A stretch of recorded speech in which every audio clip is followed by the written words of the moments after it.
Le renforcement des connaissances des participants sur les mécanismes internationaux sur l'examen périodique universel a apporté un appui technique aux autorités maliennes et autres acteurs intervenant dans le domaine des droits de l'homme en vue d'aboutir à un processus de mise en œuvre des recommandations issues du deuxième cycle de l'examen périodique universel. Ce sont là, entre autres objectifs, de l'atelier sur l'examen périodique universel tenu à Bamako du 26 au 28 mai 2015 à l'école de maintien de la paix à l'Unblondembey. La session a été l'occasion pour les participants de connaître en large la notion de l'examen périodique universel. L'objectif de l'EPU est à la fois de traiter de toutes les violations des droits de l'homme dans le monde, pour évidemment dans le but de les améliorer, d'améliorer pour chaque citoyen sa jouissance des droits de l'homme. Encourager également les États à remplir leurs obligations et leurs engagements. De même, à renforcer la capacité des États à remplir leurs engagements.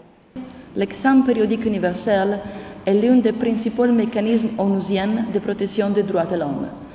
Fondé sur des valeurs de coopération et de dialogue, ce mécanisme apporte un éclairage rotatif et intermittent sur tous les pays, à tour de rôle, et permettent une concrétisation des principes d'universalité et d'égalité de traitement entre les pays au sein du système des Nations Unies. Au cours de l'atelier, des communications ont été faites, notamment sur l'historique, les organes de traité, procédures spéciales et les principaux mécanismes. La division des droits de l'homme de la MINUSMA accorde une grande importance à l'assistance technique, tenant compte l'importance de l'examen périodique universel pour améliorer la situation des droits de l'homme au Mali, notamment dans tous les aspects de la vie des Maliens. La division a considéré pertinent de soumettre un projet au fonds d'affectation de l'examen périodique universel. Ce projet a été soumis à la fin de 2014. Il compte 3 volets et l'objectif final et aboutir à l'adoption d'un plan national d'action qui puisse guider les efforts des autorités maliennes à mettre en œuvre donc les recommandations. Nous pensons que si ce plan d'action est inclusif et participatif et que le Mali arrive à aboutir à un excellent plan d'action, ça va sans doute encourager les bailleurs à soutenir des différents volets pour la mise en œuvre de ce plan. La division des droits de l'homme sera bien sûr ravie d'accompagner les efforts des autorités maliennes pour la mise en œuvre de ce plan national d'action.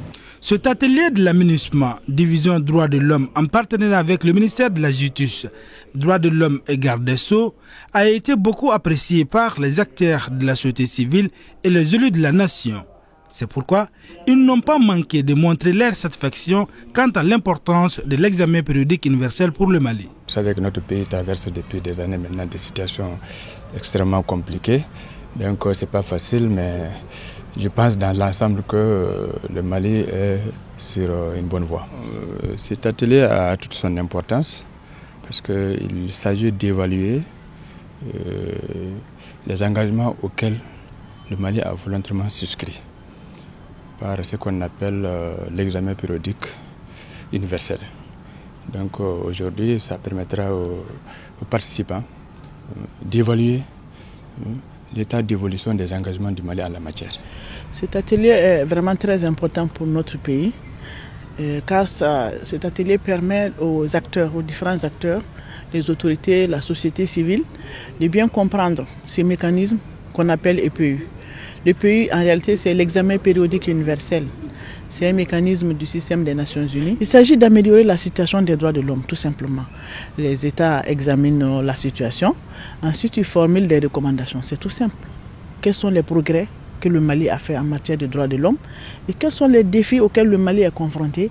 Le Mali a-t-il besoin d'assistance technique par rapport à l'amélioration de certaines situations des droits de l'homme? Ça permet au Mali d'obtenir de l'assistance technique, d'avoir l'aide de la communauté internationale. Et puis les citoyens aussi sont informés sur les droits de l'homme et sur la situation des droits de l'homme.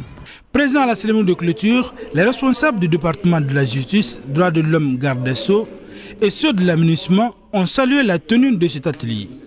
Dans les recommandations, on peut noter la création d'un comité unique de suivi des recommandations des mécanismes internationaux une bonne coordination entre les divers organes étatiques afin d'aboutir à un bon plan national d'action pour le pays.